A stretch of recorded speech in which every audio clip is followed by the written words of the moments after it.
Hope that sounds okay.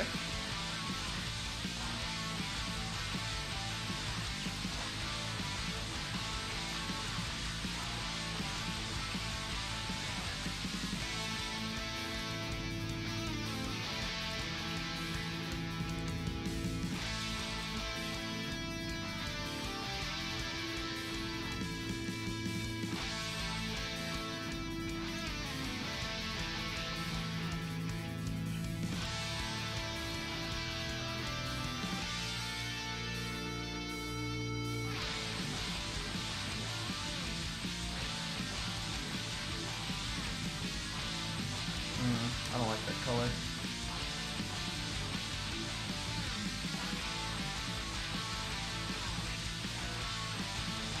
Yeah, I mean, I guess that works.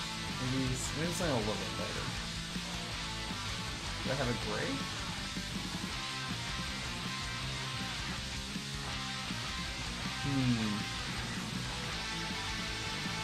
How's that? I kind of like that a little bit better. Let's go with that.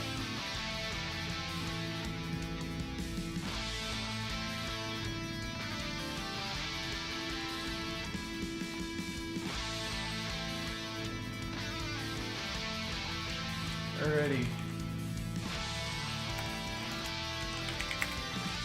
Just gonna be doing some casual casting. Getting back into the groove of it. It's been a little bit. Let's see, Braid.com/r/cast it.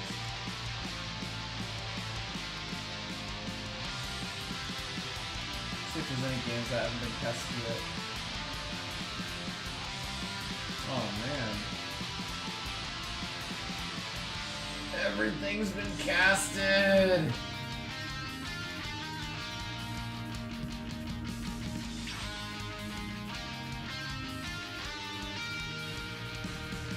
Oh man, this sucks.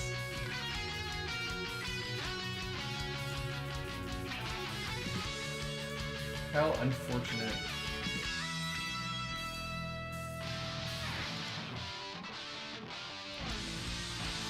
Alright, I'll see if I can grab some players.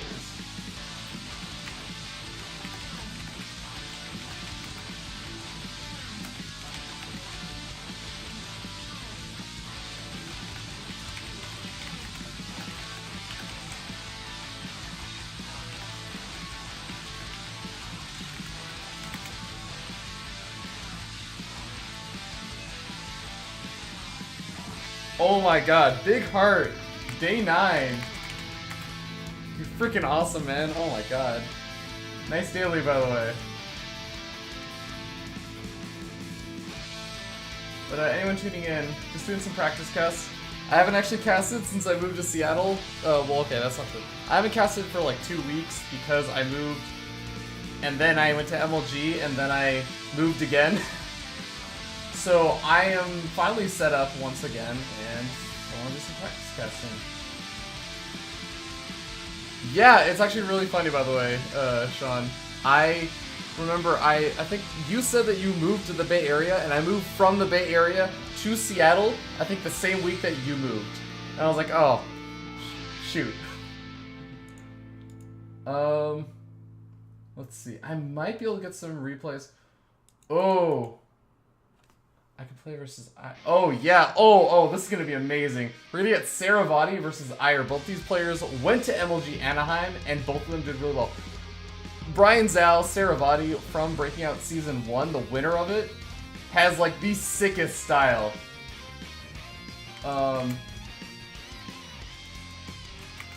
Okay, we are going to go ahead and hop into a chat channel.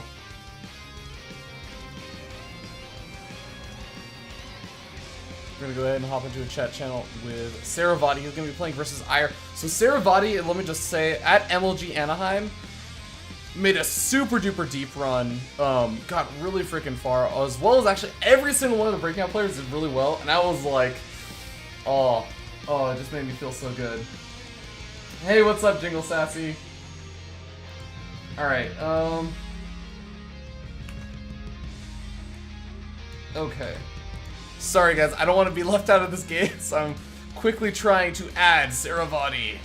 as a friend. But yeah, he made a really deep run. I'm trying to remember some of the players he went over. He went through some pretty decent players, or pretty good players, and he ended up going against Hearthstone, like in, I think, like 3 rounds before actually making it to the championship bracket.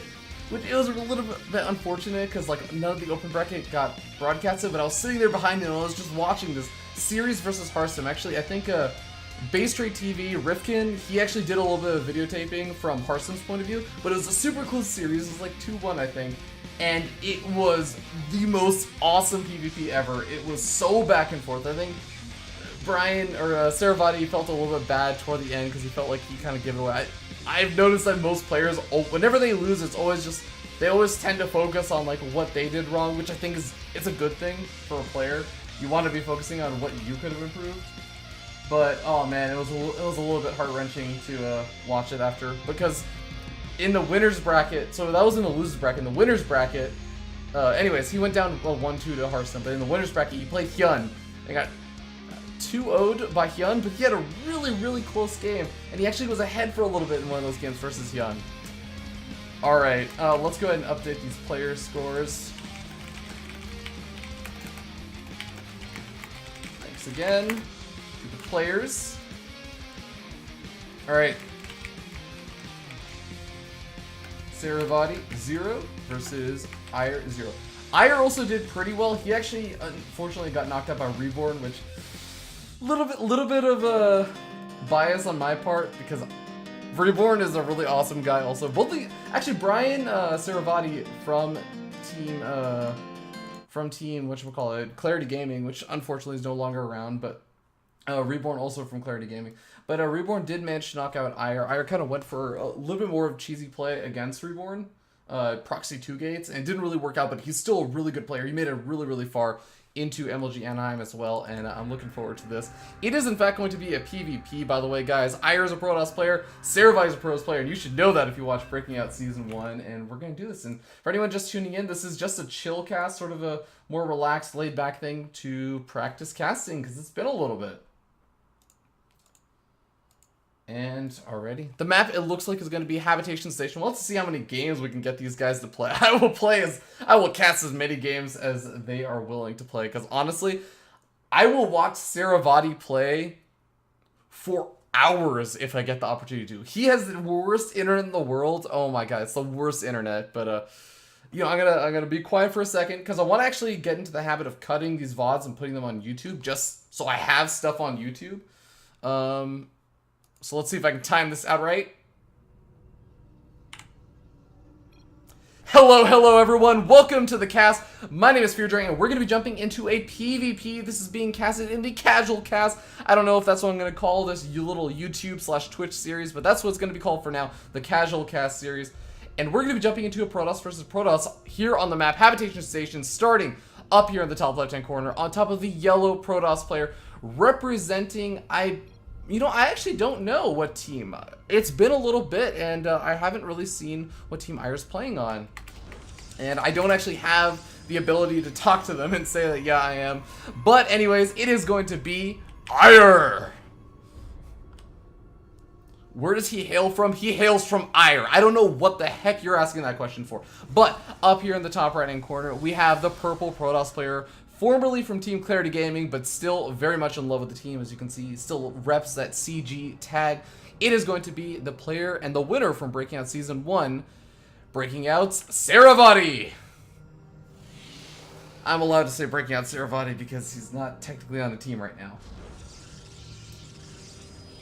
And it's going to be a PvP on the map Habitation Station. It's always a fun matchup. It's honestly my favorite mirror matchup. You guys may think that I'm crazy for it because people say, oh, but coin flippiness, FearDragon. No, you know what? This matchup is awesome. It's all about reading super duper subtle cues about what your opponent is doing, and I love it. And I especially love watching SaroVati play PvP. And I say this not because I don't enjoy AiuR playing PvP or anything, or there's something that I dislike about other Protoss players playing PvP. It's just that SaroVati is such a, let's be honest, he likes to play very metagaming sometimes. He likes to do really wonky things that work out, not necessarily in every single situation. He definitely has some really cool builds that work out in a lot of situations, but he definitely also likes to do builds that are just there to be unpredictable, but also to punish his opponent for things. He's a really, really smart player. He thinks about the game an absurd amount. And he's honestly one of the kind of players that has the perfect playstyle for PvP. Is definitely what he has said, or at least some of his teammates have said, is his best matchup.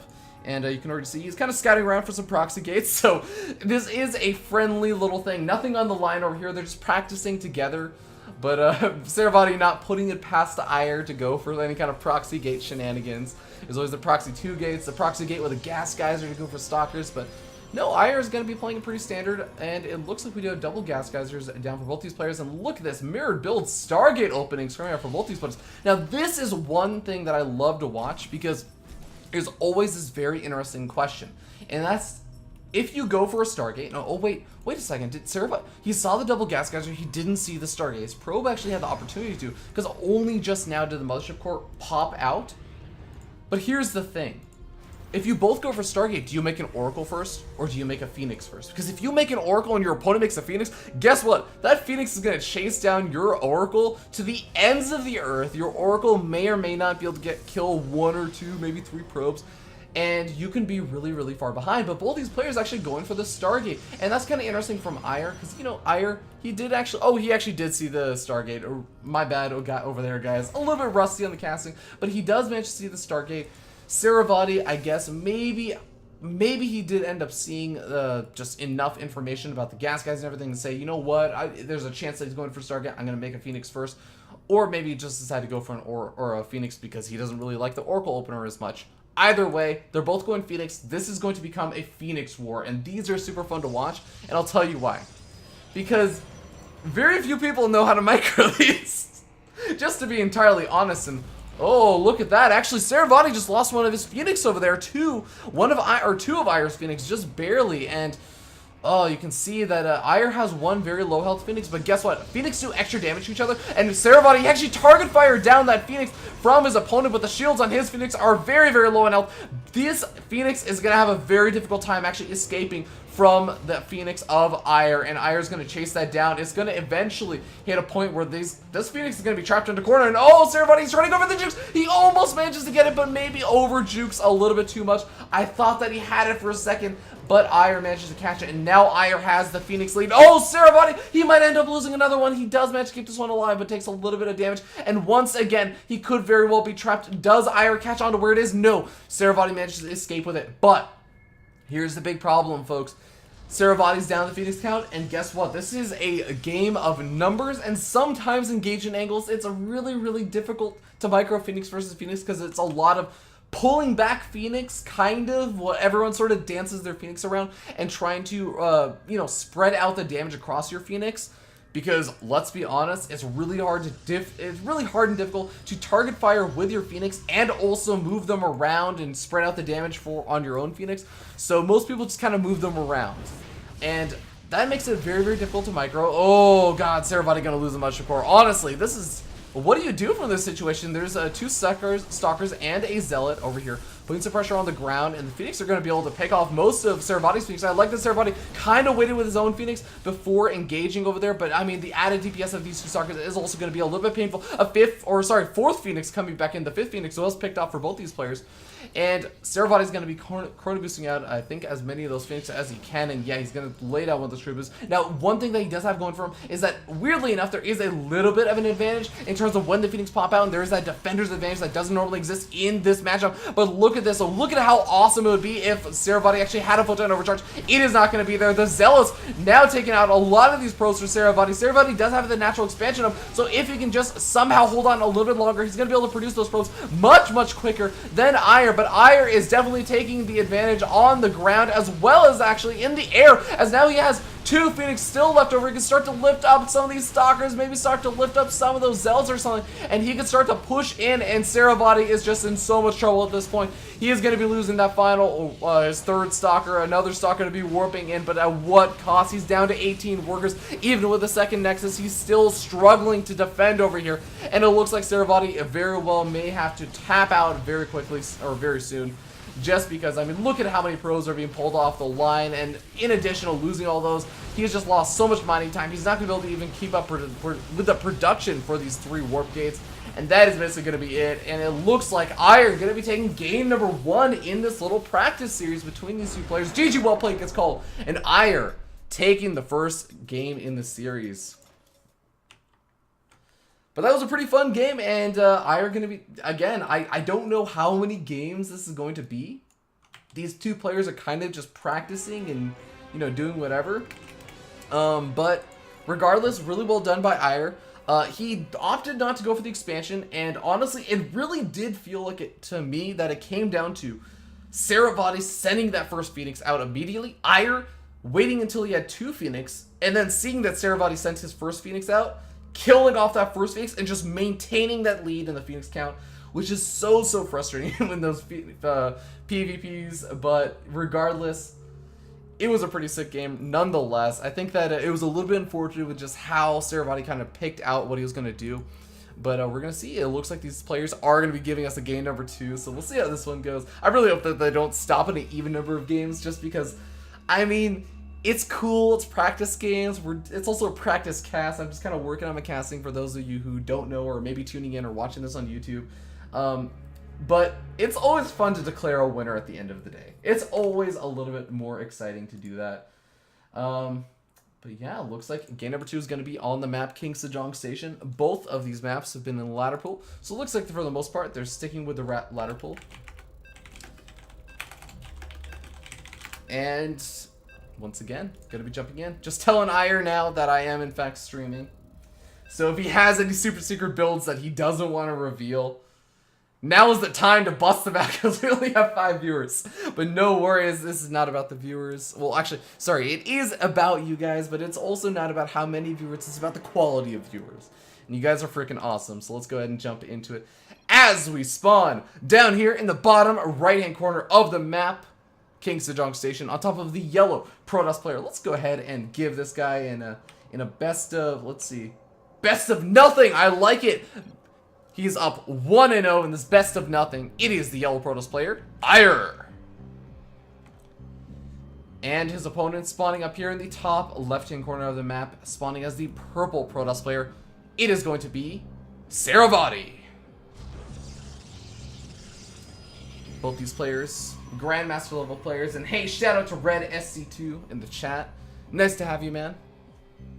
And if you weren't around for that last game, oh, this delay. It looks like these guys having a little bit of lag, which is a little bit unfortunate. But if you weren't tuning in for the last game, we saw a pretty straightforward game for the most part. SaroVati and AiuR both going for almost identical builds in terms of opening up Stargate, but SaroVati going for a faster Nexus. And, oh my god, Kawaii Race.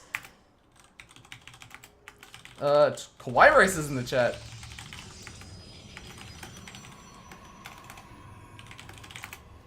But yeah, it was one of the players, SaroVati, did go for a slightly faster Nexus.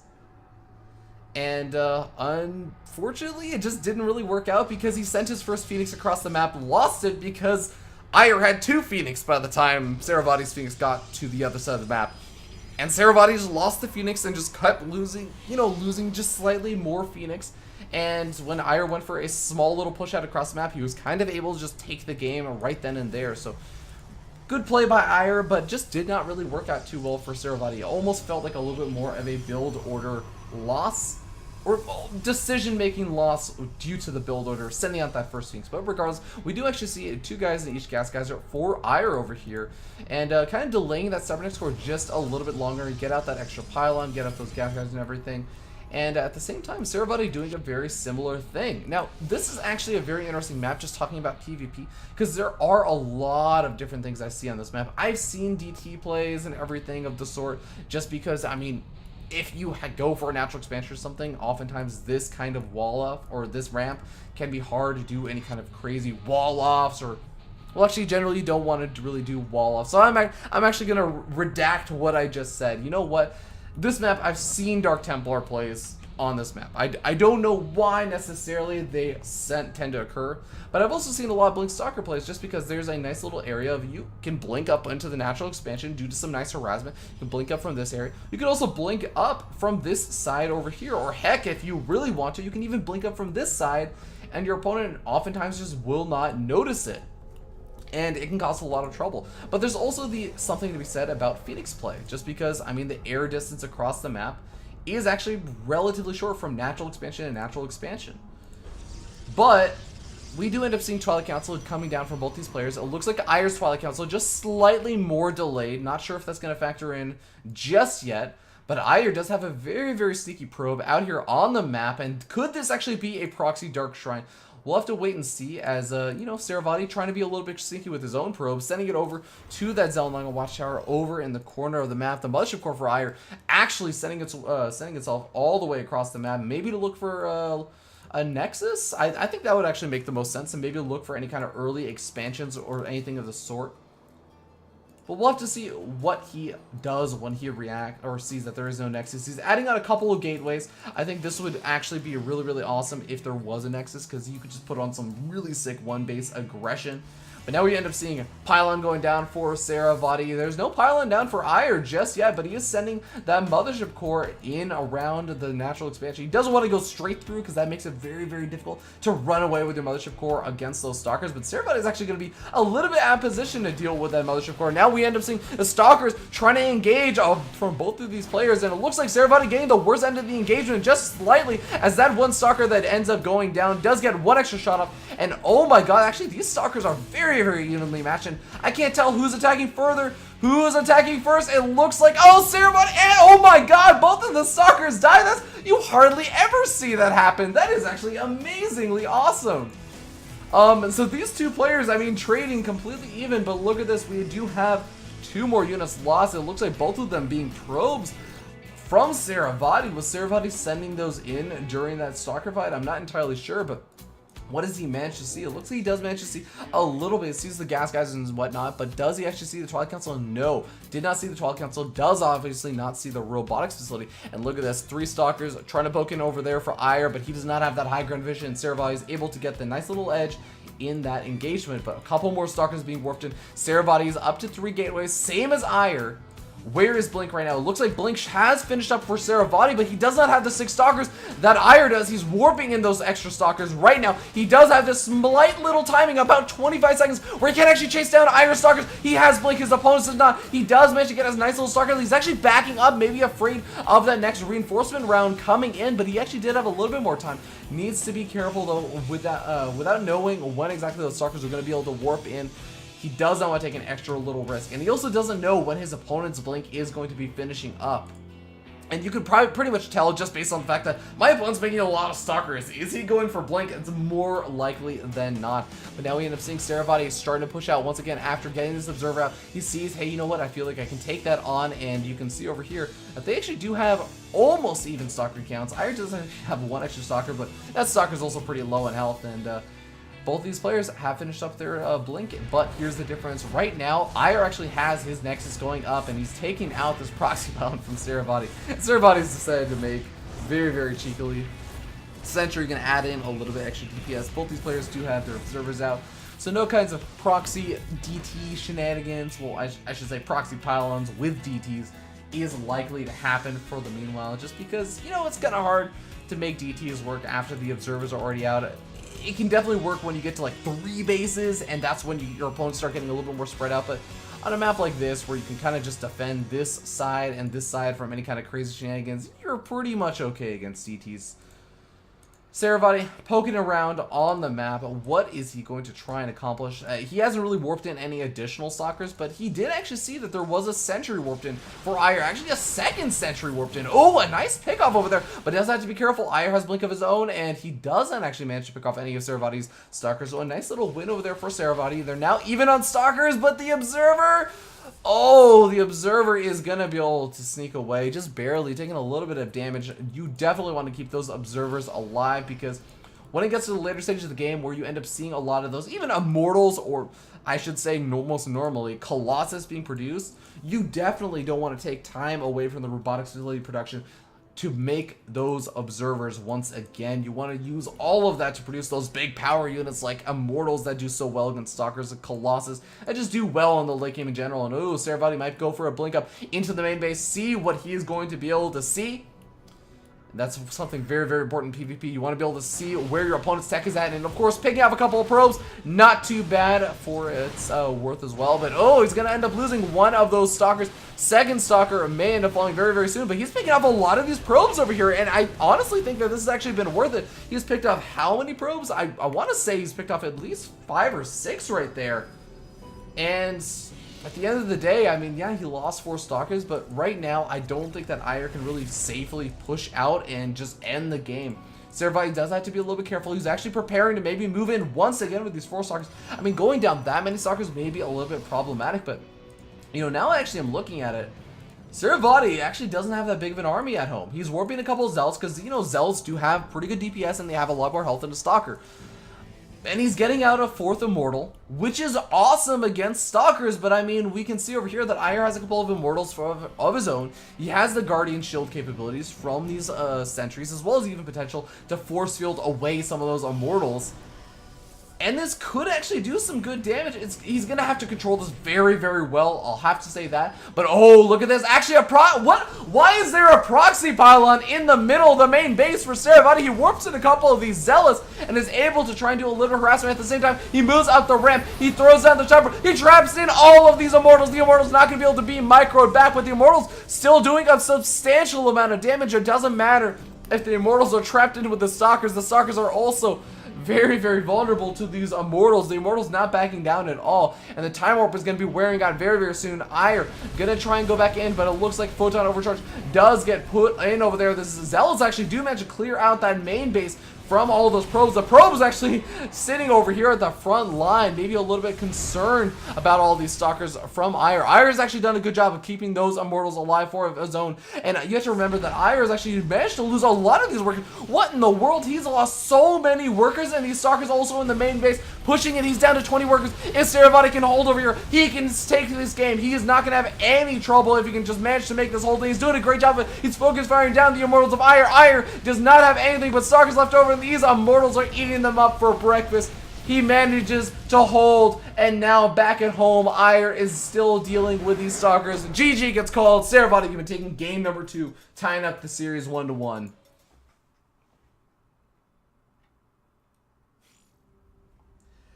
And that is going to be a tie series. Pretty awesome PvP right there. A lot of kind of finesse controls. I want to emphasize, I almost never see two singular units attacking each other and both of them killing each other off at the same time. Unless you're dealing with like some sort of super delayed attack. Like, I don't know, maybe a Widowmine. Widowmines can kill other Widowmines, right? Can a Widowmine kill another Widowmine? I actually don't know this. Because I know Widowmines can do friendly fire splash damage to your units. But I'm actually not sure if I've ever seen a Widowmine kill another Widowmine of your opponent. Huh. Because Widowmines do not do friendly fire splash damage to your own Widowmines. But that is going to be a question for another day. SaroVati showing some good control and getting up a lot of those Immortals. I think that was definitely one of the key things. And SaroVati saying his library internet is pretty terrible. But they are going to keep playing awesome. And I just want to say, SaroVati has the worst internet in the world. I appreciate him playing at all, but he really does have terrible internet. This came up in the Breaking Out Invitational Season 1 as well. He had a lot of lag throughout his series. But he eventually, for the final day in the semifinals, went to his library or his school to go play this tournament. So it ended up working out. But regardless, we're going to be jumping into game number 2 between these two players. Let's go ahead and do it. As we spawn down here in the bottom left-hand corner of the map, Overgrowth, on top of the yellow Protoss player, it is going to be AiuR. And his opponent, spawning up here in the top right-hand corner of the map, is going to be the purple Protoss player. It is going to be SaroVati. And I'm a Protoss player. I love PvP. I love Protoss. But I also love when I get that juicy, juicy Terran music in the background. Oh, it's delicious. Nothing beats the good old Terran music. And Red SC2 saying he's the one that knocks. Very much a, what is that? House of Cards? That's a House of Cards reference. He's definitely a House of Cards watcher. But Red SC2, definitely a really awesome guy. I see him in the chat sometimes. Really cool guy. But PvP on Overgrowth. You know, I actually don't know what we could be seeing here. Because here's the thing. You would think that this is all, oh, this is a nice little big area on the ground. Look at how much surface area there is to blink. No, you actually, I don't actually believe you can blink up from the low ground into the main base. I think there's exactly one spot where you can do it, and I think it's right here, maybe. I think that's right here, but I've seen players mess this up because it's actually really difficult to do. So besides that, I mean, it's really just you defend this area and you're kind of defending your main base. And actually, if you can defend like your natural expansion, like maybe around this area right here, you can generally see if your opponent's going to go ahead and blink up into the main base from this angle. So blink stalkers, definitely one of the easier things to look for in terms of how good it is on a particular map. But, you know, we will see whether or not that will come into play, because we saw a little bit of blink stalker play in that last game, and that was definitely something that worked out very, very well for SaroVati. He blinked in with a little stalker force of 4, which is a very key number, by the way. It's a number that actually one-shots probes. So if you have 4 stalkers, you can one-shot probes. He manages to one-shot a handful of probes, and even when he had 3 stalkers, still able to kill off a couple more, and is able to do a pretty awesome job getting a nice little economic lead and putting AiuR in a position where he felt like he had to go across the map and do damage, wasn't able to do it, and actually ended up losing even more units to the 4 stalkers that went in once again for SaroVati. But, ooh, actually, oh my god, Red SC2, hold on, I just want to give a shout out to him. He's in the chat, he's saying he's the one that does the ETL and the URTL graphics, both of those awesome teammates. I totally know who you are now. He is actually, yeah, he's an amazing guy. Definitely a big shout out to him. But right, guys, back into the game. Sorry about that. Red SC2, a really awesome guy. But double gateways coming out for SaroVati. He's going to be able to crank out 3 stalkers pretty quickly. Well, actually, no, he's got for a first zealot. He's going to be able to get out 2 stalkers relatively quickly. And it looks like he's sending that first zealot across the map to do a little bit of damage. Now, this is a really nice move that I really do like right now. Because honestly, most Protoss players tend to skimp out on a lot of those earlier gateway units. They skimp out on the Zealot. They wait until they have the Mothership Core out, and even sometimes they'll skimp out on that. Like, they'll wait a little bit for that to come out as well, because they go ahead and, you know, throw down, like, some other kind of tech or whatever. But actually, we're seeing Chrono Boost being thrown down on the Warp Gate technology. Are we going to be seeing some kind of gateway pressure coming out from AiuR? And actually, we do end up seeing 3 gateways and a robotic facility coming out from AiuR. He does have 3 stalkers, a pretty decent number of stalkers, and actually now he can do some nice damage to SaroVati. SaroVati getting caught a little bit out of position, backing up to his second stalker. He's definitely going to be losing the Zealot, almost certainly, but will he end up losing any of these stalkers? The Zealot does manage to get a couple shots off on the stalker for AiuR, but AiuR definitely getting the better side of this engagement. He's going to be able to use that side blocker to actually get a couple extra shots off. He's not going to be able to take the win in this engagement, although 2 more stalkers now coming in for SaroVati. He may actually be able to turn this around, but definitely like the little micro maneuver where we brought it back behind the sight blocker and actually causes AiuR stalkers to just run kind of blindly through and allow SaroVati to get off a couple extra shots. Now SaroVati is moving in over here. This Mothership Core is going to have enough energy for a photon overcharge. He's not going to really be in a whole lot of trouble over here, and also SaroVati doesn't really have a proxy pylon or anything established, but he does manage to push AiuR back across the map. And remember, AiuR has 3 gateways up and wanted to maybe do a little bit of gateway pressure for himself. I mean, look at this. SaroVati hasn't even warped in his warp gates. He only has 2 gateways. He actually could have done a lot of damage, considering he's also getting up on Nexus, but he kind of had to delay it a little bit. Now he does have his proxy pylon set up, and he still has the opportunity to, because honestly, SaroVati, oh my god, SaroVati, where he just actually got his Mothership Core pretty late. He really did, because he does not have enough energy for a photon overcharge yet. He's going to have it in a couple of seconds, but oh, this is actually going to be dangerous. He has to move his Mothership Core down to the low guard. He's going to end up losing it just to throw down the photon overcharge. He does manage to get down at the last second, but the Stalker's now going to be backing up. A sentry, or 2 actually, or 3 actually do exist, but oh my god, AiuR has a proxy pylon in the main base once again. SaroVati needs to really check out for these. because this has caused so much pain and grief as the Zealot's now going to be wailing away at some of those pros. So SaroVati. SaroVati has a nice little worker lead of 1 now, but it was a little bit higher earlier on. Now SaroVati is still not in a terrible position just yet. He still has his Nexus, and he still has a decent number of workers, and more importantly, he has this Immortal out, but he has to be so careful. 3 more Zealots have been warped in and are trying to do a little bit of damage. They're actually just delaying SaroVati while AiuR tries to do a little bit more damage to SaroVati's Nexus. This Nexus actually does run out of that Fortune Overcharge energy, but look at this. The Immortal plus some nice Force Fields could actually easily push back these Stalkers, and actually AiuR does manage to sneak his way out of there before any of those Force Fields manage to trap in those Stalkers. Now, AiuR has to make a decision. What do I do from here?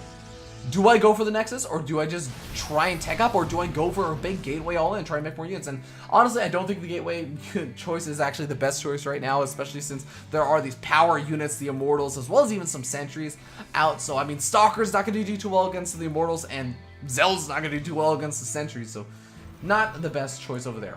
But AiuR is a smart player. He's a really smart guy. He's going to go for the Robotics Bay and say, you know what, I'm just going to try and make some really big, fast Colossus.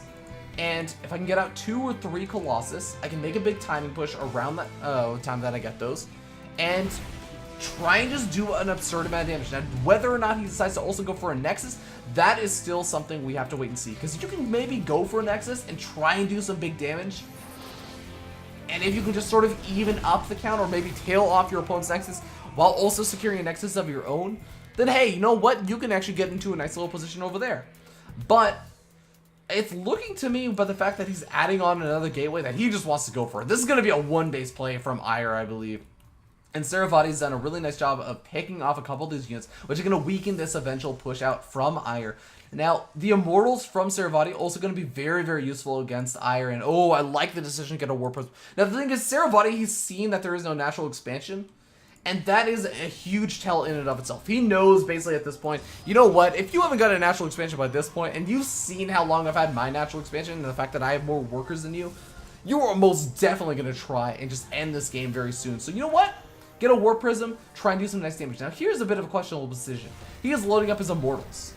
And this could work out really well if he keeps his Warp Prism at home and doesn't go for some kind of counter or damage harassment while the aggression is happening, because I feel like he really does need those Immortals. But it can go really well if the Warp Prism actually just tries to flank this Colossus from the backside, because the Warp Prism, of course, has a lot of shields. It's a very tanky unit. It can also be much more mobile. It doesn't have to really deal with, trying to circumvent a lot of these Gateway units. But now we see the big engagement coming in. The Warp Prism is dropping those Immortals from the backside. A Zealot is actually keeping these 2 Immortals relatively busy. The Immortals actually not able to do a whole lot of damage, but they do manage to make that Colossus back off for a little bit, and actually hallucinate Colossus coming out from SaroVati. SaroVati most definitely losing the ground fight over there. Does he even have a Mothership Core left over? No Mothership Core. He actually ended up losing that in the engagement, and now the pros coming off the line. Oh my god, it looks like AiuR with the 1-base play may actually be able to take this. GG gets called, and AiuR gonna be able to take it. One of the 1-base follow-up push, bringing the series 2-1. And honestly, that was a little bit unfortunate. I think that, maybe SaroVati underestimated the push. I don't know. I don't feel comfortable really saying how exactly SaroVati felt about that. I will say that AiuR, of course, is going to be up 2-1 now. Thanks for the love, Red. But that was a pretty interesting series, or game, I should say, because we ended up seeing SaroVati opt to go for the earlier Nexus, and I thought it was actually going to work out because he managed to snag off a lot of those units from AiuR. He even managed to kill off a couple extra units when he pushed across the map with some of those Immortals. Got some nice Force Fields off, trapped some of those Stalkers. But at the end of the day, I felt like AiuR maybe just, I don't know. I feel like he got up more Gateway units than SaroVati was expecting. And maybe SaroVati played a little bit too greedy. Got a little bit caught off guard. But we'll have to wait and see. These two players know much more about StarCraft than I do. We're going to go ahead and jump into the game and introduce the players as we spawn. Oh, hold on. Updating the score screen. There we go. As we spawn down here in the bottom left-hand corner of the map, merry-go-round, we have the yellow Protoss player. Currently up 2-1, which I did not actually indicate. It is going to be AiuR. and his opponent. Spawning up here in the top right-hand corner of the map, spawning as the purple Protoss player, it is going to be SaroVati. These two players talking about watching the High School Star League, and shout out to Master Dog. He's probably not in the chat right now, but he actually helps out a lot with the High School Star League, so big shout out to him. He's probably the most involved person I personally know in the High School Star League. But based off the move command in that last, is that what happened? Oh man, that must have actually been really frustrating. I was so focused on that War Prison. And guys, for those of you tuning in either on Twitch or on YouTube, these are kind of just my practice casts. It's been a little bit, and I want to stay on top of casting. It's been about, honestly, like 2 weeks or 2.5 to maybe even 3 weeks since I last casted. So I want to stay back or get back into it. And that means that I'm going to be stumbling over my words a little bit, saying some things that are just outright wrong. So forgive me if I do any of that. Hopefully you guys just enjoy the quality of the games of the awesome players who have volunteered to play in these series. But regardless, hopefully you also enjoy my commentary, and if you have any feedback, also feel free to give that. But the game is starting to pick up a little bit. We're starting to see some of the smaller, subtler choices from these players, such as where they're going to be throwing down this chrono boost, how many guys are going to be putting on these gas guys, as we see 2 guys in gas for SaroVati, and 2 guys in gas for AiuR. Both these players kind of playing out the same builds that we saw in the last 2 games. But Cybernetic score is going to be going down right now. AiuR has 1 chrono boost, and both these players pretty much, I think, going to be throwing down the chrono boost in the Nexus for now. Merry-Go-Round, it's a pretty interesting map. It's one of the only 3-player maps that we've seen in a very, very long time, honestly, especially in the ladder pool. Oh my god, we never see 3-player maps in the ladder pool. But honestly, the biggest thing to me about this map is actually not PvP, really. It's more PvZ, PvT, and that kind of stuff. It's hard to defend a 3rd expansion. In PvP, though, I actually don't feel too bad about defending a 3rd expansion, because think of it like this. SaroVati maybe takes this 3rd expansion, and guess what? You get up that big Colossus late game army when you're getting a 3rd base, and you kind of position your army somewhere between here, and you're kind of ready to defend your 3rd base, as well as the main attack point to go to your natural expansion. Sure, there are these kind of other attack paths, and you'll obviously have to worry about proxy pylons, especially in your main base, SaroVati. Handle the proxy pylons in your main base, SaroVati. You've been falling prey to this in all the games so far. But, I mean, yeah, it's some of those other attack paths that you have to worry about with proxy pylons.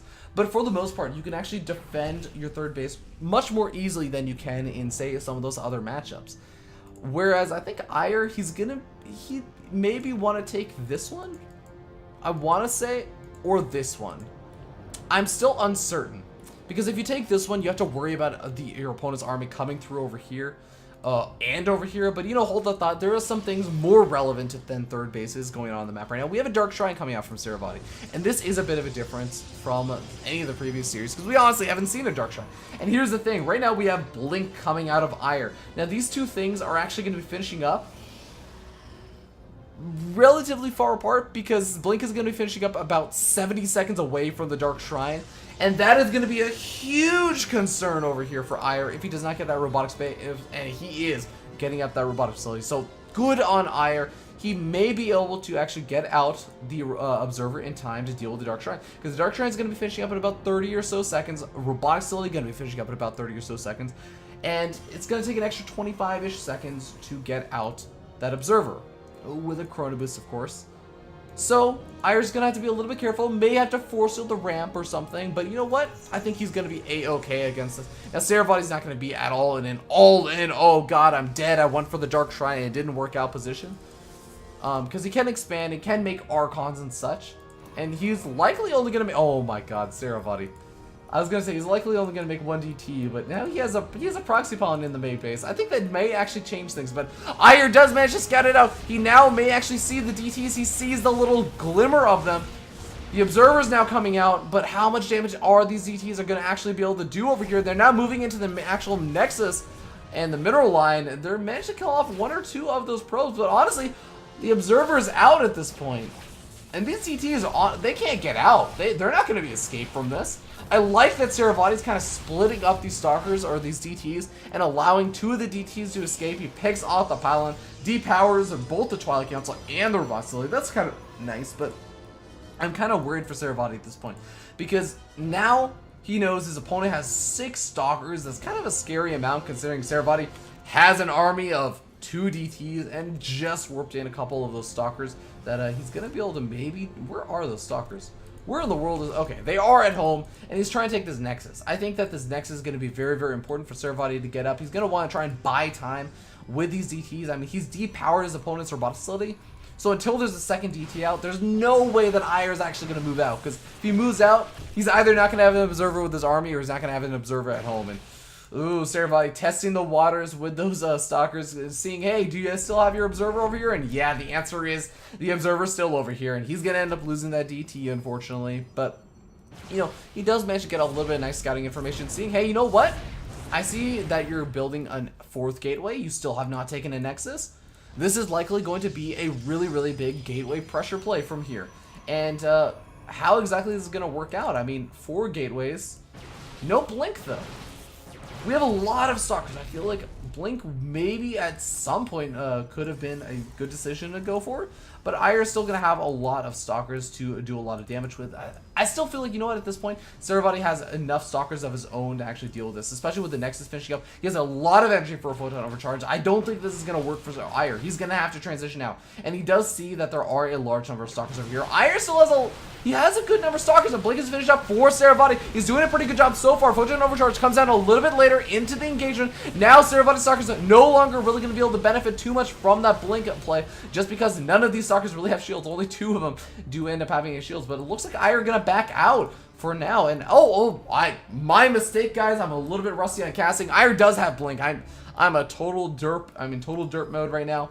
But Photon Overcharge is going to be so helpful for SaroVati regardless. Now, it looks like these Stalkers may blink into the main base, and that means that if they do engage over at this angle, there's not going to be actually any Photon Overcharge helping in, adding in any kind of DPS for SaroVati. But I like the addition of these 2 Zealots. Zealots are a great unit to have if you know that your opponent is not going to be able to blink back. And that would actually be the case if AiuR decides to blink into the main base. There is not going to be any opportunity to really blink back, because you blink in and suddenly the Zealots are right on top of you. The Zealots have a lot higher DPS. They have a lot more health than your opponent, than your Stalkers, and it works out really, really well. But oh man, SaroVati on the library internet gonna be suffering from a little bit of lag, but it does manage to iron itself out for at least a little bit.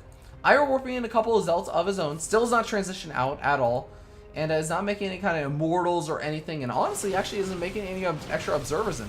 That's actually something that maybe should be as a concern, just because SaroVati does have a robotic facility of his own. If he made an Observer and sniped off his opponent's Observer, guess what? DT instantly just wins this push and probably the game. But not going to be the case for now. We are going to be seeing a single force field go down. I guess that makes it a little bit inconvenient for AiuR to try and push up this ramp with that single force field. And actually, yeah, it's doing a lot of really good work. But SaroVati, with the addition of these Immortals, I mean, this is honestly not even a contest right now for SaroVati versus AiuR. SaroVati is taking this handily. The Immortal's not really getting focus fire down, and he is just going to be taking this engagement, as well as most likely the game at this point. He's leading up 30 workers to 22. The Stalkers have been cleaned up. GG gets called, and SaroVati going to even up the series 2-2. And that was pretty interesting, because normally when you always think like DTs, oh man, you made 3 DTs and warped them in, and it didn't work out. His opponent had an Observer. He killed like 2 probes and then lost like one of his DTs. Honestly, it was a pretty good transition out from SaroVati. I really like how he did it. He said, you know what, I'm going to use these DTs to keep my opponent home. My opponent cannot move out until he gets that second Observer. So I'm going to keep testing the waters and make sure that his units are there to actually defend. And in the meanwhile, I'm going to get up a Nexus, because I have a Mothership Core. I can use the Photon Overcharge to defend my Nexus if he goes super hyper aggressive. And eventually, AiuR did end up going for that. And in the meanwhile, I'm going to start to transition out, get up some Stalkers of my own as well as Blink. And eventually a robotic facility, once he saw that his opponent was going for Blink Stalkers of his own. And it ended up working out really well. He was able to hold on with those earlier rounds, which I think were the most stressful to actually see. And of course, there was also the stress of, oh my god, my opponent could blink up in the main base where I'm not going to have Photon Overcharge. What do I do in that situation? Warps in Zealots, and it ends up working out pretty well. Actually stops AiuR from deciding to warp or just blink into the main base at all, which I think is a smart decision on AiuR's part. But at the end of the day, AiuR is unable to push in, going for the one base play, and SaroVati is able to take that game. But now we're going to be jumping into game number 5 in this not best of 5 series. It's a best of none series. We're just going to keep playing until one of these players has to go. We're going to be spawning up here in the top right-hand corner of the map, Ultra Zoom Stronghold, on top of the yellow Protoss player. He's going to be sitting up at an even score of 2-2. It is AiuR. And Ultrazine, of course, I believe in the lore is a map where the Protoss live. I think it's where the Dark Templars live, so would love to see some Dark Templar play. But we'll have to see as we spawn, or move up here to the top left-hand corner of the map on top of the purple Protoss player, also sitting at 2-2. It is going to be SaroVati. And I say that we probably aren't going to be seeing Dark Templar. We could see Dark Templar, but we're probably not, because there is something very, very infamous on this map that Protoss players like to go for in this game. And that is Phoenix. Phoenixes are really good on this map, and I'll tell you why. Because the map is so gosh darn big that unless you could go for maybe a gateway pressure play or something, but I mean, you have to scout your opponent first, and there's all kind of complications over there. It's easy to defend a natural expansion nexus also, because all you have to do is defend this ramp and force field it, and you're suddenly defending your natural expansion as well. There are things you can do like blink stalker plays and stuff, but honestly it's a little bit difficult. Phoenixes, on the other hand, are hyper mobile. They can get to the other side of the map very, very quickly. They're not like robotic steel units that take a while to run across the map. And it's honestly easy to get up a lot of gas guys just to go into that and then go into maybe a lot of void rays or whatever. And this ends up being a lot of Phoenix versus Phoenix wars. It can be a little bit crazy. But will we see that out of either of these players? I love this decision from AiuR, or Ultra Zoom Stronghold, a very, very big map. Why not go for the super hyper early Nexus? SaroVati going to be going for the Cybernetics core much earlier instead. He does have the opportunity, if he scouts out his opponent very early and sees, hey, your Nexus is pretty early. Hey, your Cybernetics core is pretty late. Hey, whatever your tech is also seems pretty late. He could go for some gateway aggression and honestly just kill off AiuR if AiuR doesn't go for some kind of early sentries or something hyper defensive early on to force field off that ramp. I mean, honestly, just 3 stalkers walking across the map may actually be able to do some good damage. I'm not entirely sure if that works out, just timing-wise, based on, moving your stalkers across the map, the big map of Ultra Zoom Stronghold. But, hey, you know what? If there's anyone that I trust to know some more about that, it's probably SaroVati. AiuR, of course, probably has a good idea of it as well, considering he's also doing it. But there we end up seeing that Stargate coming out from SaroVati.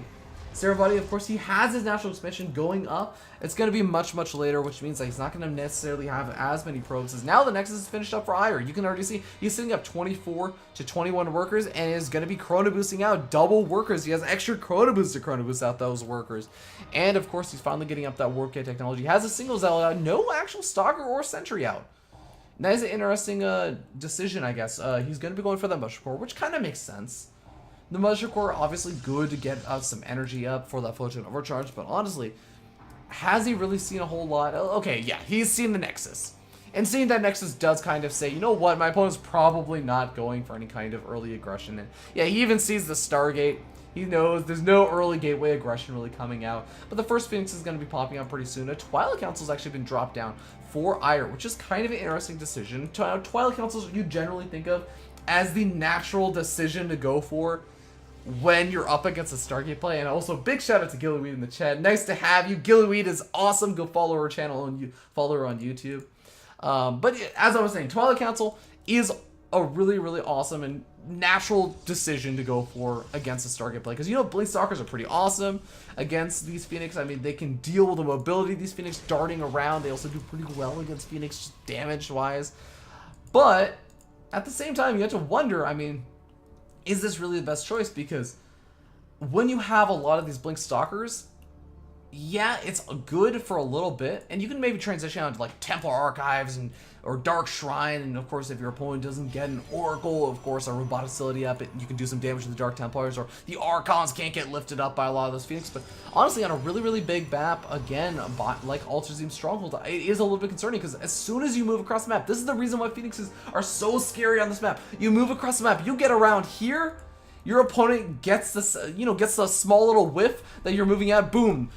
12 Phoenix or like 8 Phoenix move in and massacre your probes and move back to their base to defend.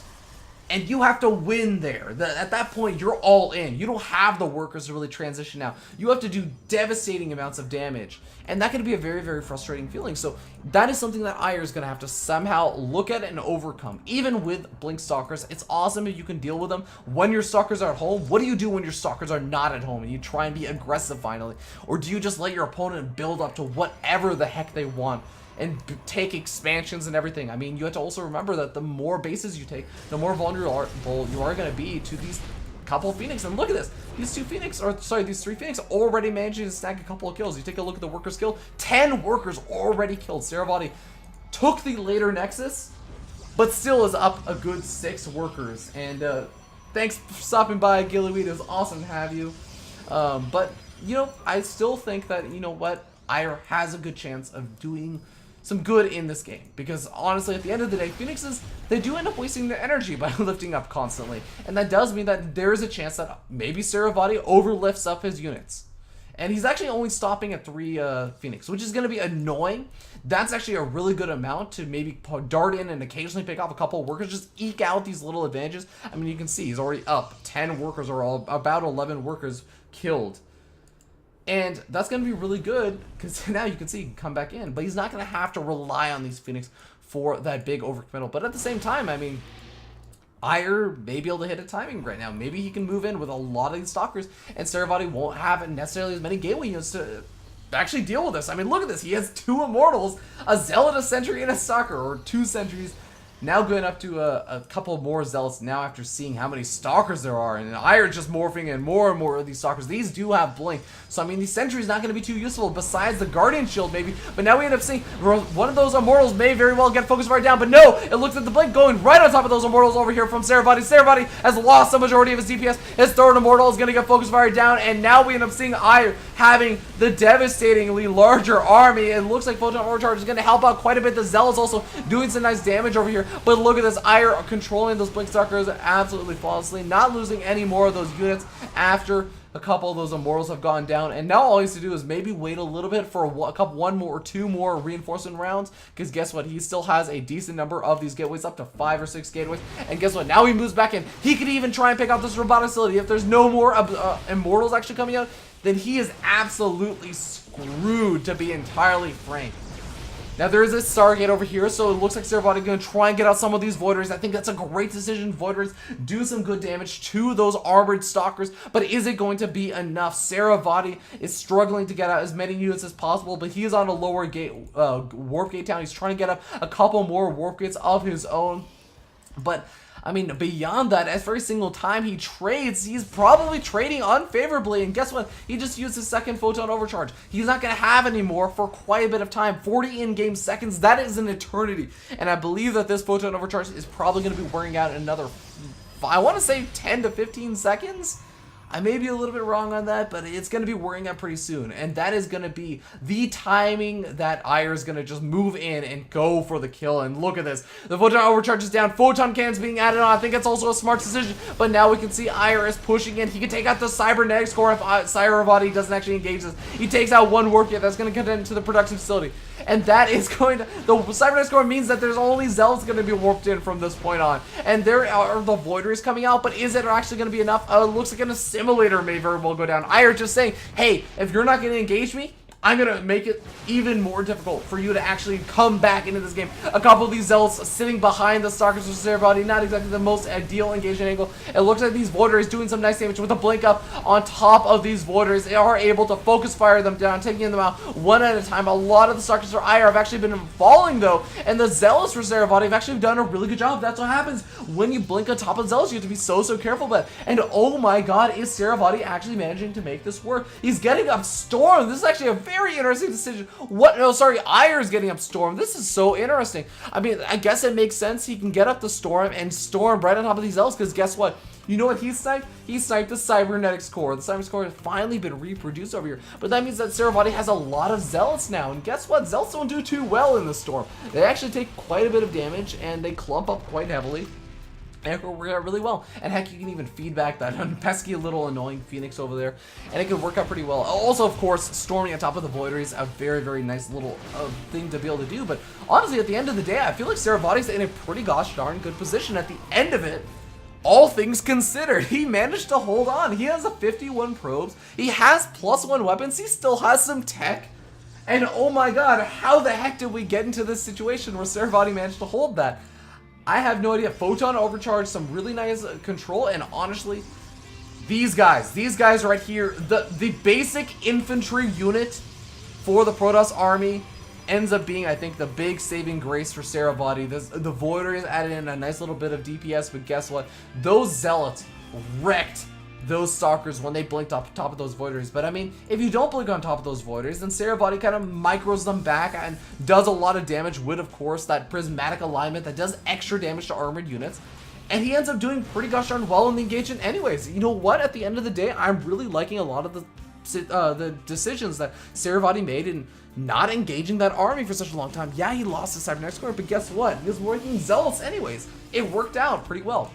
Now, I won't say that SaroVati is just in this enormous lead or anything. Honestly, at the end of the day, it's a kind of weird situation and kind of interesting game. And I kind of think that it's relatively even-ish. AiuR still has some great production right now. I mean, look at all of these well, okay, these are not all warp gates, but look at all of these warp gates over here. 5 warp gates. And he's going to be able to add on a couple, or sorry, 7 warp gates with these 2, of course, and a Templar Archives. He's going to be able to storm those Voiders if SaroVati decides to continue producing more and more. But I like that SaroVati's kind of transition now. He's got a couple of those Voiders that have been useful for that defense, and you know what? They're going to be useful regardless of whatever extra units that AiuR decides to make from here on out. But making an Oracle, guess what? It can do a little bit of damage over here if these photon cannons aren't there. And it can also throw down Revelations. They're very, very good as long as you just have some good control. And oh, look at this. Finds a nice little angle, kills off 3 probes, and backs off. That's actually totally fine. And on a big map like Altazim Stronghold, you generally have a lot of time to prepare for your opponent moving out, because you'll get that advanced notification as long as you can keep track of the army. And guess what? Oracles with Revelation can keep track of the army very, very easily as long as you control them well. So that is actually going to be a great boon to SaroVati. I think that's a really great decision. And at the same time, I really like AiuR's unit composition as well. I mean, he has a fairly hefty number of these Charge Zealots now up. And oh my god, with the Blink Stalkers, he actually managed to pick off that Oracle. So a big loss over there for SaroVati. I mean, not necessarily big loss in the sense that, oh my god, it costs so much gas and minerals for this 3-basing Protoss player who has, you know, 6 gas guys. It's not really in that sense, but it's one of those, you know, it's really, really nice to have that Oracle out. And oh my god, we actually do see Stargate coming down. Double Stargate coming down for AiuR. Could we be seeing a transition into Voiders, or is this going to be Tempest 2? Oh, we have a Fleet Beacon coming down. This is going to be Tempest coming out from AiuR. This is a little bit of a reactionary play, I believe, to the Colossus that have been coming out for SaroVati. Forgive me if I'm wrong, but I'm relatively sure I've seen on the minimap a couple of those hallucinated Phoenix coming out for AiuR. So yeah, his army hasn't moved out, and he doesn't really have a big observer out on the map right now, but I mean, I believe that he's been hallucinating Phoenix as a responsible Protoss player does. And you know what? I think that I'm absolutely full of it. I don't think I see any sentries out for AiuR.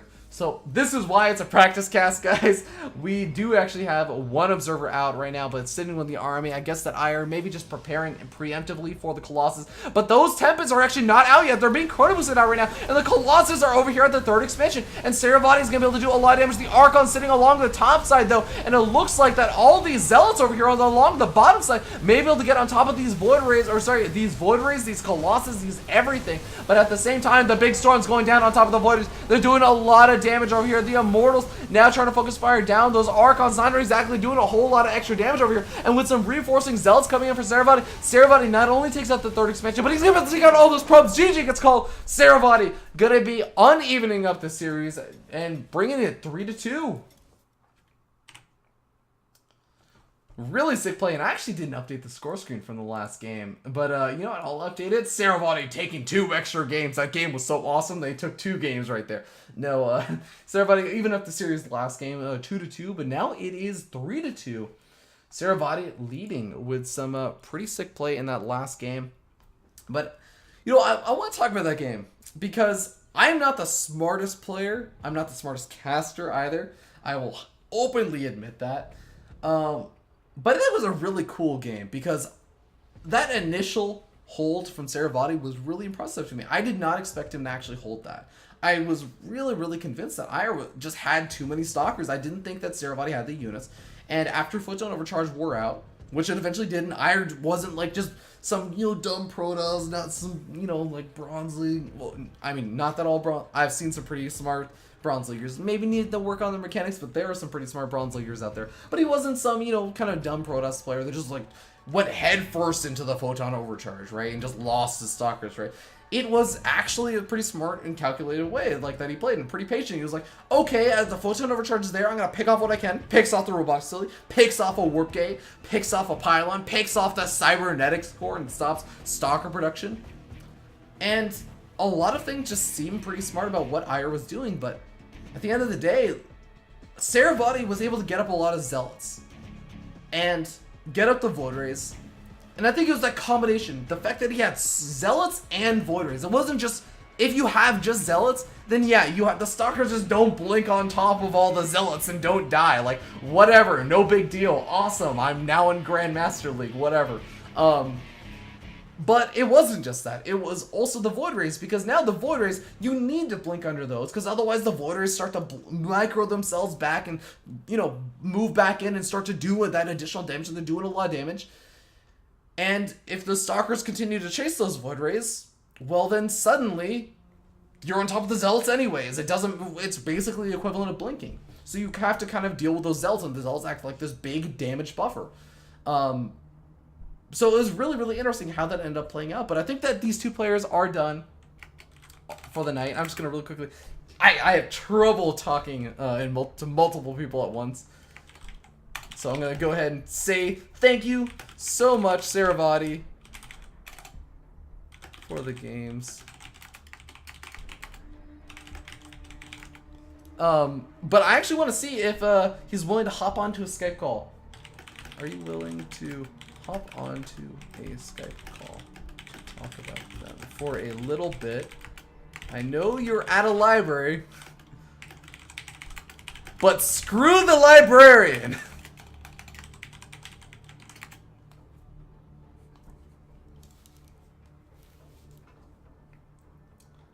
But yeah, we're gonna see if we can get SaroVati or AiuR to come on for the chat. I say SaroVati just because I have him on Skype and it's a little bit easier. And I think that we may do. Let's see. It's only 10 o'clock Pacific. I think we have time for one more game, because another former Clarity Gaming player, Elahim, actually just sent me a replay, and replays are so juicy. They're always quite delicious. We're gonna go ahead and cast that one. I think that sounds good. Yeah, let's go ahead and cast that. It's on Overgrowth, I believe. There we go. Yeah, let's do that. All right.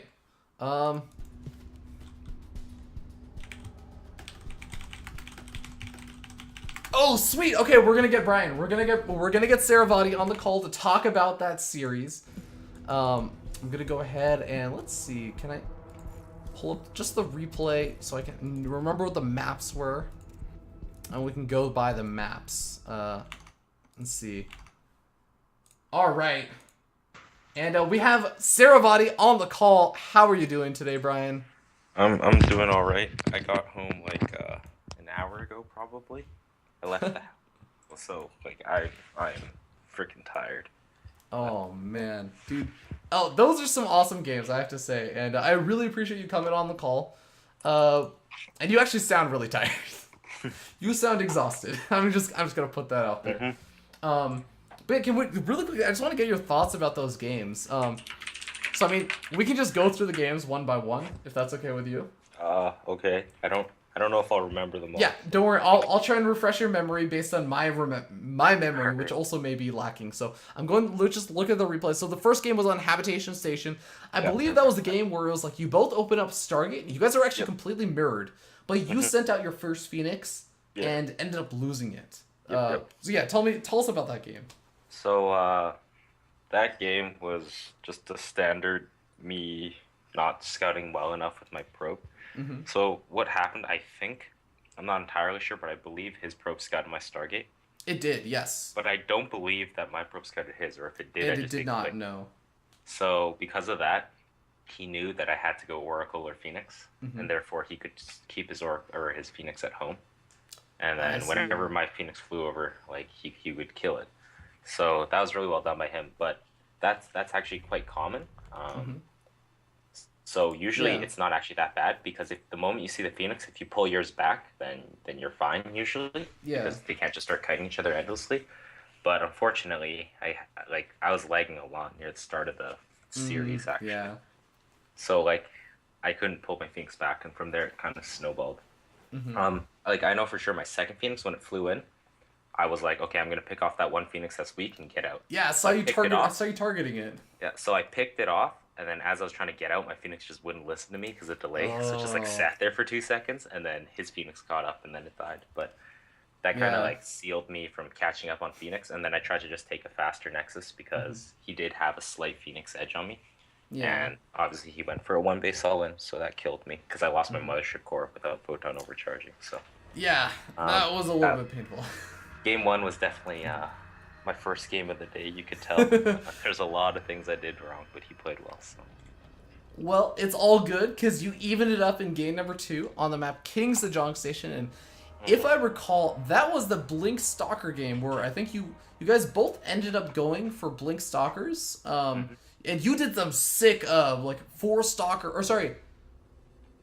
You both went for Blink Stalker, but you did some nice like 4 Stalker harassment, which I think, correct me if I'm wrong, you did 4 Stalkers because 4 Stalkers one-shot a probe, right? Yeah. That's the exact number that one-shots a probe. In fact, that Blink Stalker play is actually extremely, extremely, extremely strong in PvP, just because Stalkers eventually don't do very much in the mid-late game. But they're just so, like, if you kill like 10 probes with them, you're so far ahead in the PvP, because if they try catching up with you on tech, they can't. They physically just can't. They don't have enough probes. Yeah. If they don't catch up on tech, that's why I'm going Robo and Colossus in the back, so that if you don't attack me in the next like 2-3 minutes, which you shouldn't have the economy for, you'll die. The other nice thing about those Stalkers is when I blinked into his base, I didn't see any like charge or storm or anything, so I could build an army composition to defend against it. And once the fight happened, it looked really scary at the start. I know when I first saw his push, I was like, whoa. But when you, like, I just pulled my probes, I was like, I have more probes than him, and I have better tech. This is an all-in. So I pulled probes, and then I had like 5 Immortals, and I don't think he had very many. Yeah. He had 2, I think, and I focus fired them down with my Immortals.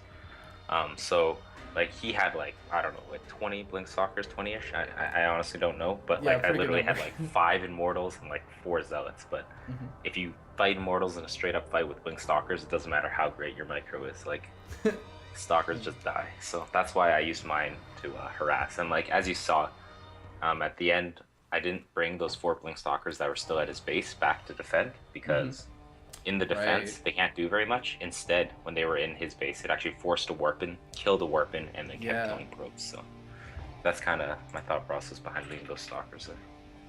Yeah. Really sick. I love that, and honestly, I think that's what I might start doing in my PvPs on King Sejong Station, because watching those, especially the 4 Stalker pickoffs, was really awesome. But yeah, let's move on to game 3, because you know, it was honestly, I think you guys were like, whenever one person would get ahead, the other person would tie up the series the next game. I think. I honestly have no idea. Yeah. Anyways, sorry. I know that you guys were just playing as practice games. I was keeping track of the score for the fun of it. But yeah, Overgrowth was the next map, and I'm trying to remember what happened on Overgrowth. You were, I believe that this was the game where you went for DTs earlier on. No. That was merry-go-round. That was merry-go-round. You're right. Overgrowth, I did 2-gate expand into Robo. And there's two things. One, I executed my build wrong. It was actually a build I made and I did probably near the start of Heart of the Swarm when Mothership Core still wasn't really figured out. And I executed it really wrong, but the early mid game actually played out really well for me. I think we traded 2 stalkers each at the start, but because I was just trying to pressure really, and I took an expansion behind it, it was completely fine. So the Zealot warp into my main, I actually don't know how that you kept getting proxy balance in your main base. I don't know how it got there, but honestly, I think in that game, it wasn't actually that bad because he warped a total of 6 Zealots, and I killed all 6 Zealots, and I lost like 3 probes. And Photon Overcharge let me defend my natural, but like I think that game was really thrown. I mean, I pushed out across the map again. I caught a few units, but I knew he was on one base, and there is only one follow up. It's Colossus, one Colossus all in. So that's why I went with the Warp Prism. The moment I scouted one base, but I probed up. I believe I was at like 40-ish when I should only have been at 30. Yeah. And if I was at 30 probes, I would have 10 probes of resource, which is about 500 resource. So that's 5 more zealots. And then also, if you do watch that fight, I moved command my army for like 2 seconds. Yeah. So it went really bad. And my Warp Prism didn't even drop my immortals in a very good spot. But like a lot of bad things happened in that game. I mean, the start, even though my build wasn't optimal, I think the start I had a pretty big lead, and I kind of pinned him on the only thing he could do. And then I kind of threw it after that with some very poor micro and decision making. But it's a very strong push. It's very difficult to hold, especially because I don't know if you saw, I built 5 or 6 sentries. And the moment I was moving out, the reason why is because if they don't go for that Colossus Hull and if they expand, then that timing that you hit, they have absolutely nothing that can break force fields. They have absolutely nothing that can blink over force fields. Right. So like you can trap their army wherever you want and then just snipe their nexus and then get out. And you're almost always win. But so my like 6 sentries did absolutely nothing. But honestly, I think I'd be very comfortable playing that situation again. Just need to execute a bit better, but yeah. I'll be honest. I was like eyes glued on that Warp Prism, and I was like, oh man, this could be so sick. And then the Warp Prism, like the Colossus managed to get away, and then I was like, I looked back at the army, and I was like, what happened to that? Yeah. I moved commanded it. Yeah. And it was a nightmare. Well, it happens, man. This is why you make the mistakes in practice, so that you do well at MLGs and stuff. All right, but moving on to the next game. You guys are 2-2, I think, at this. Or no, sorry. AiuR's up 2-1. I don't even know. Anyways, the next map was Merry-Go-Round. This was the Dark Templar game, as you were saying. And just tell us a little bit more about this game, because it was really interesting to me that this is actually based a little bit maybe on what I've heard. Like Pooh said, your former teammate from Clarity Gaming, saying like, you don't just warp in like a ton of Dark Templar, or warp in like 1 and kind of test the waters, but you warped in 3 immediately, and you managed to keep like 2, or you managed to keep like 2 of them alive still. Yeah. The reason why I warped in 3, honestly, at that point, even though I believe his Mothership Core scouted my Twilight Council, and he could kind of make a guess, build a robo regardless if it's Blink or DT, was because when my probe snuck into his base, I saw his robo just finished. So I knew he didn't have an observer immediately out. And the reason why I built 3 was because if he did warp in a sentry, which I believe he had time to force field the ramp, you can just morph 2 of them into an Archon and then push it up to break the force field and then get the 1 DT and do some damage. But I didn't do that because he didn't force field the ramp. But at the end of the day, I think I killed 2 probes, but I forced some mining time off and I kept 2 DTs live, which is very, very crucial. Because the main style when I'm doing that is you kind of force them into committing to a bit of Robotech. So he went Observer. He absolutely needed a second Observer before he could push out. He needs 1 with his army, 1 at his main. Yeah. And after that, usually people actually go Immortals into Colossus and expand, but I saw him warp in like 12 Stalkers and they were killing my Pylon as natural. So at that point I was like, yeah, no, he's not going to play this macro game. So I started Blink instead of Charge. And I just prepared for the all-in. So I didn't, like, that game was pretty much, it's not exactly similar, and it's kind of weird that I'm calling it similar, but it's similar to Overgrowth, where I had an expansion, but instead of probing it to 40, I kept it at like 32. Got it. And then I just made units, and then I ended up defending. So Yeah. I think that game was pretty well played. But usually, if you're wondering, usually if you see them not commit to Stalkers, they go Robo Colossus. You take a very fast third and you get charge, because Charge Light Archon. because for the next like 2 or 3 minutes, they're committed to getting at least 2 Colossus in range before they can push out. And the only other units they can add, the power units, is Immortals, which also suck against Charge Light Archon. So regardless, what you do is you take a very, very fast third base, and then you get a huge economy, and you just power through. So. Awesome. Well, thanks for even like the extra information about like you know the what if situation of what you would do if it didn't work out, like, or you know whatever, if the different reaction for your opponent. Yep. But yeah, let's move on to the final game, the game we just saw on Ultra Stronghold, which what the heck was that game, man? I think I honestly I felt dead when he had his Stalkers in my main. Yeah, you lost a pylon, a robotics facility, a cybernetics core, and a warp gate. If you watch from my point of view when I'm about to drop my robo, you'll see that I actually hesitate for like 3 seconds. Like if you literally go to my point of view, I literally like I'm about to drop a robo and I stop because I'm thinking if he does a blink all in, this robo's gonna get sniped in this position. And then I ended up dropping it in that position, but so that was really unfortunate. But fortunately for me, Photon Overcharge kind of scared him off long enough. I think if he blinked in the very first Photon Overcharge and just committed, he could have done a lot of damage. I see.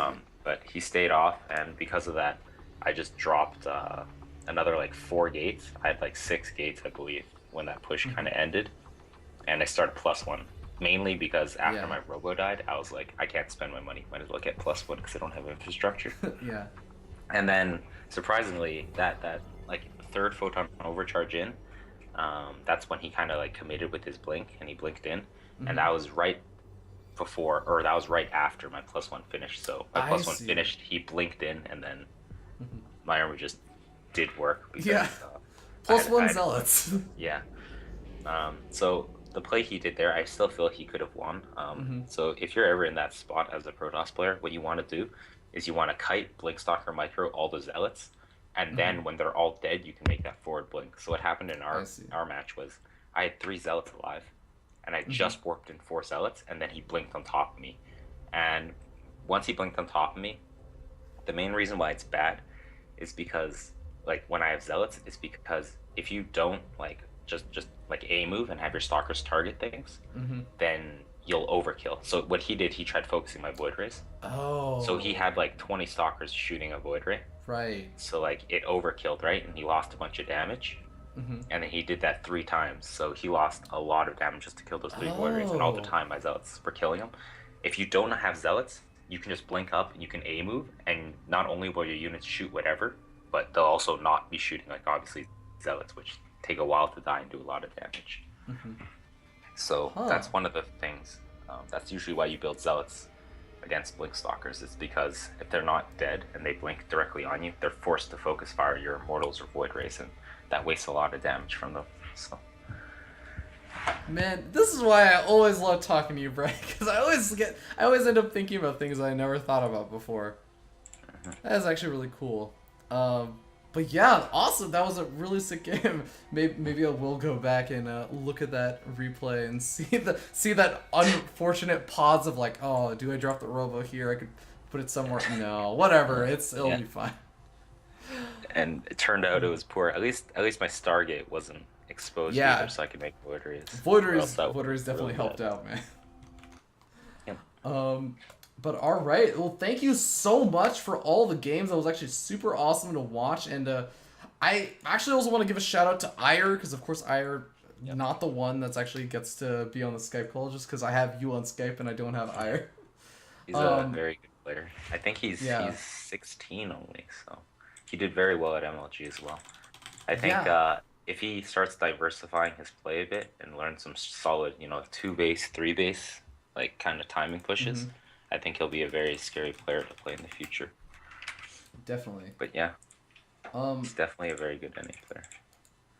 Yeah, he's a really, really awesome player. I'm actually getting confirmation on his age. No, it's not actually on the website. And I do remember now, he's on Team Ascension. I completely forgot his team, and I was really, really sad about that, because I remember watching him at MLG, and he played pretty well up until he hit Reborn. Yeah. But regardless, I'm just going to give a shout out to AiuR. You can follow him over at AiuRSC and VTINEMS on Twitch. I'm just going to post the links in the chat. And Brian, where can people catch you at? I'll post those links as well. You can catch me on Twitter, twitter.com/SaroVati. Or you can find me on Twitch if I ever do stream, which hopefully I will soon. Which you did a couple times. Yeah, twitch.tv/SaroVati. Those are really the only two places you can find me. I'm currently teamless, but I'm definitely in talks with a few teams, and hopefully they turn out well. So. All right, guys, you heard what he just said. If you are a team owner or organizer who sees most likely the YouTube video, because I don't think we have any team organizers right now in the chat, hit this guy up, see what's up. But thank you again so much, Brian, for coming on. I wish that there was a prize I could give you for winning 3-2 to improve your internet, but I know that you won't use it to improve your internet because you didn't use the breaking out prize pool. We'll see. I'm working on it. You're working. Okay, that's all I can ask. But I'll let you go, man. Thanks again, and have a good night. Yeah, you too. All right, guys, that is gonna be it from SaroVati. You know what? His former teammate from Clarity Gaming, Elhaim, sent me a replay. I'm gonna save it because I want to just be able to start the cast and start casting immediately. So I'm gonna save it for the beginning of the next kind of chill cast, in case I can't find anything on Cast It like I couldn't today, and I just lucked out because SaroVati was willing to play practice series against AiuR. But yeah, Red, I will get more Zerg in the future. Actually, let me just take a look at this replay and see what the races are. Let's see. Oh, dude, Red, you're set, man. It's a TVZ, and Elhaim is a really, really sick Terran player. He's playing against. Oh my god. Okay, so I was in a Skype chat with Elhaim with a bunch of other people, and he said, "Oh my god, I just hit Roro on the ladder." And this is that game. This is the Roro, I believe. Samsung Roro. Maybe? Actually, now I'm not sure because, you know, online it's easier to be sarcastic.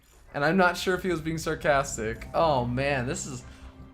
Hold on, I'm gonna do one of my tricks that I use to find out if somebody is actually on the team. Let's see. Elotem. We're gonna find this out before we close the stream.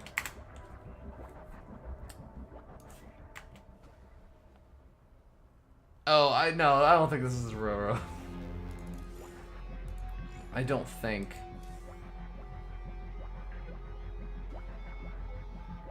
Huh. Well, that's interesting. Whoever this player was is no longer in the clan that he was in when he played the series, so whatever. Anyways, it sounded like it was a really sick series. I don't know the details of it. I actually don't even remember who actually won. But I'm looking forward to it. So that is going to be next time. For those of you who are maybe tuned in a little bit later, this is kind of just a practice day cast. I say I have terrible lighting, but it's much better than my old setup, and it's actually not too bad-ish. It's not too bad. I actually have decent-ish lighting now. But the one thing I will say is that I'm waiting for my lights. I'm waiting for a bunch of my other stuff to arrive because I just recently moved in and I haven't casted for like 2-3 weeks. So this is sort of me practicing and staying on top of stuff, and also I get to talk with players and stuff after like these little show match series that we do, and I get to learn more about the game. I get to also do something that I don't normally get to do in a cast, which is call myself out on my bullshit that I'm saying. Or I get to say, like, you know, this is such and such as just the way in StarCraft. And I'm like, I don't think that's actually true. You know, no, I redact what I just said. So if you see me say anything that you think is total bull, please call me out on it. This is for me a giant learning opportunity and practice opportunity, and hopefully you guys also enjoy it as well. And I'm also going to be planning to do a couple more things. First of all, I'm going to be doing these much more consistently now. I'm going to create an official streaming schedule. We're going to be doing this. Hopefully one that doesn't overlap with all the other random awesome StarCraft that I want to watch. Like today, I didn't want to overlap with Copa America or the Day 9 Daily, so I waited until the Day 9 Daily was over. I think that tomorrow I'm going to be doing AiuR with Tempo StarCraft. I may be showing up a little bit late, so I will probably be showing up a little bit late. But you can enjoy Tempo Solocast. He's a really, really awesome guy. I am going to be at work, and I have a meeting that overlaps with it, so it's like I can't really get out early. But I will be rushing home, like running home. I may arrive on the cast slightly sweaty, and just jump into it. And there's gonna be plenty of awesome games, so I'm not super worried about that.